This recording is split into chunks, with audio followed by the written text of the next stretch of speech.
The Civil Rights Movement begins. Lesson 7.1. Although women were barred from many unions, they united behind powerful leaders to demand better working conditions, equal pay for equal work, and an end to child labor. The most prominent leader in the women's labor movement was Mother Jones. Please review the information that we had seen about her to find out what she was fighting for in this movement. If a woman wanted to go to college in the 1920s, she probably would have gone to one of the handful of colleges in the northeastern United States that served only women. Coeducational colleges didn't come into fashion until the 1940s. Several of these colleges remain women-only to this day, including Bryn Mawr, Smith, and Vassar College. Suffrage means the right to vote.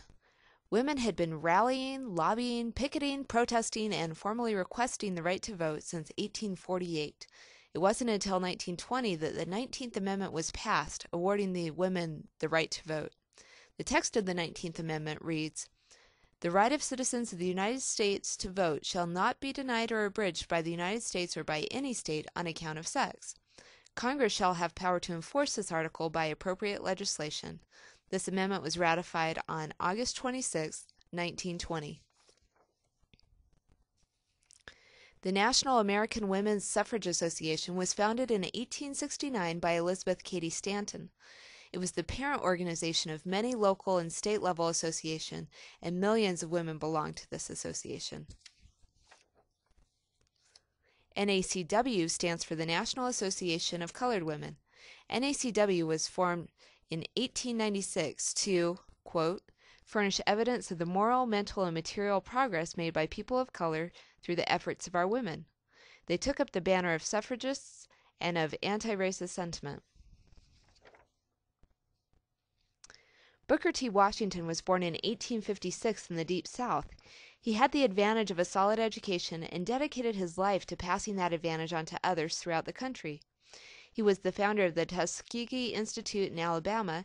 He and his faculty and students literally built this school from the ground up. Its purpose was to train teachers who would educate black children throughout the country. In the late 1890s, Washington delivered a speech entitled The Atlanta Compromise. In this speech, he expressed his hope that we would come together as a country, that races could maintain their pride and identity while working together as a single hand for the good of all.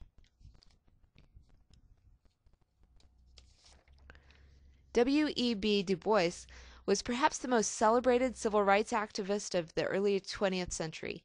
He was very well educated.